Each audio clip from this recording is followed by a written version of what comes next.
Hi, everybody. I'm here with Anna Morgan, and we're talking recruiter enablement. So, Anna, thank you for joining me.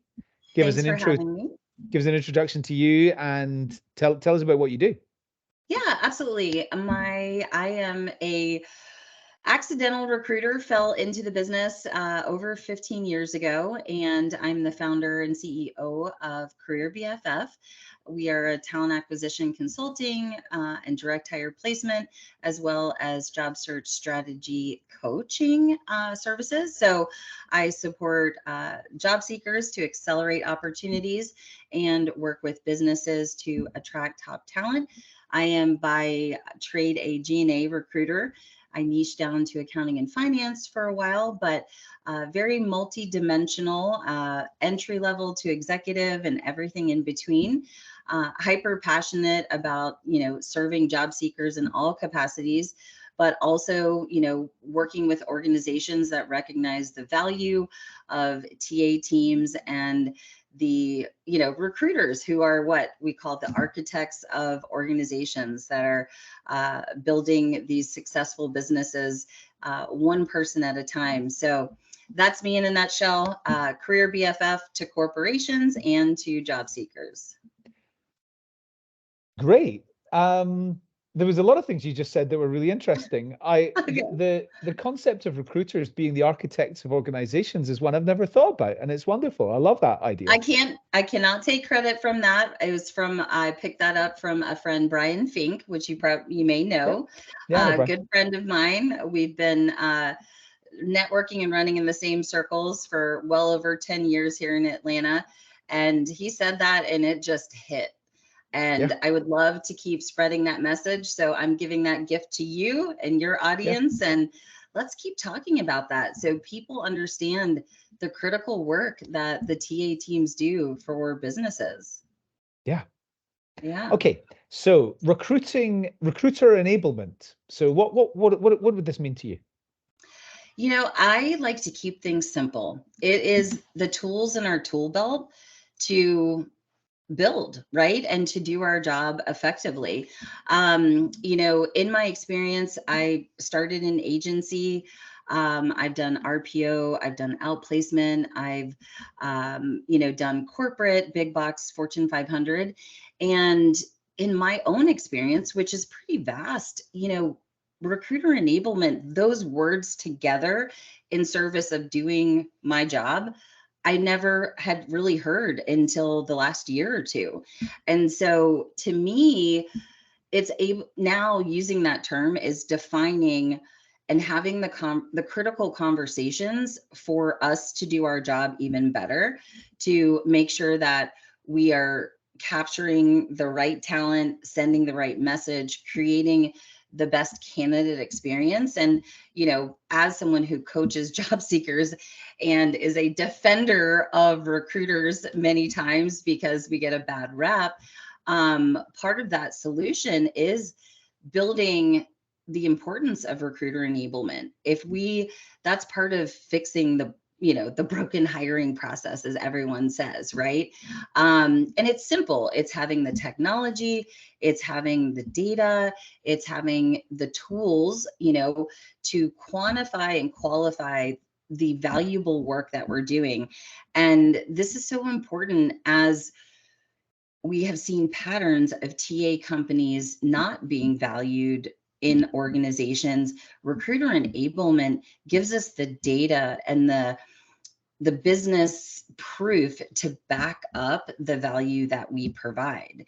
And it's always baffling to me when organizations let go of their recruiters, the knowledge gap and the change that they've created and the ripple effect in that organization, that walks out the door, right? Yeah, And I don't care how much technology you have, and that's not going to solve that problem, yeah, so having that conversation, recruiter enablement to me is, again, tools in the tool belt, but most importantly, it's getting that message across to the stakeholders and major decision makers in organizations so that they value their talent teams and they can actually place a number to the work that we do.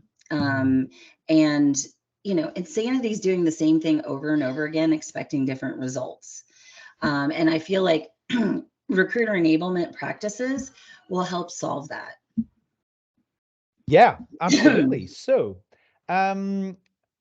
any examples of specific sort of tactics that you've seen, either that you've been involved in or you've seen companies applying, which you think everybody should know about and everybody should be doing, or the opposite? Anything that you've seen companies doing that Yeah, you don't it's want to always do that? easier to talk about the things that weren't working. I can say I've been, blessed to be the person that, is the pesky person on the team that's asking a lot of questions and being like, help me understand why we do it this way. And would you be open to trying this?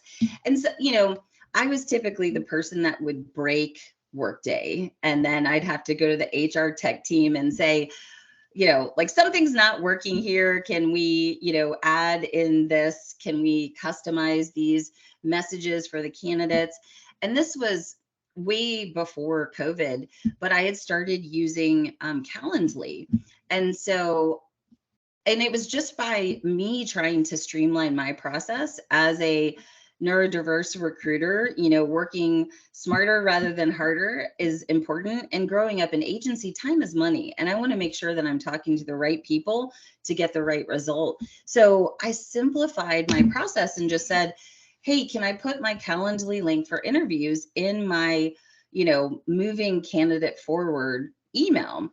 And so we did that. And then it was so successful that I pitched it to my talent manager and team.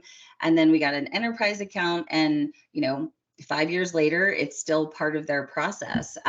So that's super simple, but that's, in my mind, recruiter enablement, right? And being able to go to leadership and just say, and I mean, what, at the time it was like $15 a month. And for me, I was willing to spend that just to, be able to book my calendar and simplify the process, right? Because I hated going back and forth. Can you do Tuesday at 2 or Friday at 1 o'clock? So that was a simple thing that worked really well. And, sometimes the most simple little changes can be the most impactful because we need to talk to more people. Conversations create results. So, that was a big thing for me. And it structured out my days, and I had my high volume recruiting days, and then I had my admin days, and it worked great. Yes. So you touched on the aspect of being a neurodiverse recruiter. What are the differences or additional things that a neurodiverse recruiter might need in the context of recruiter Yeah, enablement? I think when you're looking at tools, I think, now some of the AI tools that we have are incredibly helpful Yeah. because I think about how much time it used to take me to do write-ups and to connect the dots. And, Yeah. A couple months ago, I was recruiting for a merchandise role, and a gal approached me, but she had an IT recruiting background with a little bit of creative. And so I used Chat GPT because I was almost there where I could make the business case. So I put in the job description, I put in some things with her resume, I used the right prompts, and then it helped me build that bridge, which for neurodiverse people, a lot of times our processing or ideas like right there, but we can't quite get it out. So having access and the ability, working with an organization that was okay with an AI tool, really elevated my ability to create a result for the candidate, communicate effectively to my hiring manager, and make a business case why this, on paper, maybe non-traditional candidate was a high potential for this role. And that was extremely powerful. So being able to use tools like that, as well as, maybe even transcription or recording programs, so that we can be fully focused on the conversation and not be trying to write notes frantically or Yes. typing notes frantically. Yeah. Yeah. I'm going to add another concept into that, which is I interviewed Chris Mannion for this channel about 6 weeks ago, and he talked about, he'd worked in the military, and he talked about the concept of, in a helicopter, the pilot needs a dark cockpit. All you want, there are millions of buttons in a helicopter, and all they want is to see the button that is serving them with what they need to pay attention to right now. Right then. And so if you've got a million things going off, you're going to find flying the helicopter pretty distracting and challenging. So the concept of a dark cockpit is a good one as well, which is like, if everything can be hidden apart from what you need right then to fulfill your task. I'm talking about probably from the perspective of tech platforms and things like that.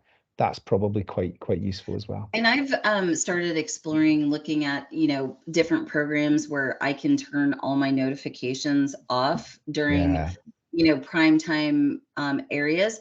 The power of a neurodiverse recruiter is that our brains move super fast, and I am great in work sprints. I mean, and I've been, many of us, it's like I can run circles around a normie in quality and quantity of recruiting efforts. But, I need to hyper focus, and then I need to take a break. So the hyper focus, and it's great from a competitive standpoint, because then you go down those rabbit holes and you're just like super determined to uncover that, purple squirrel, if you will. Yeah. I know quite a lot about this area. We've got quite a lot of it in my household, and there is a lot of it in terms of experienced recruiters in our profession. Yeah, absolutely. Yes, Anna, it is really great to talk to you. We've covered a number of different subjects there. Really great to talk to you today. Thank you very much for joining me. I appreciate it. Thank you.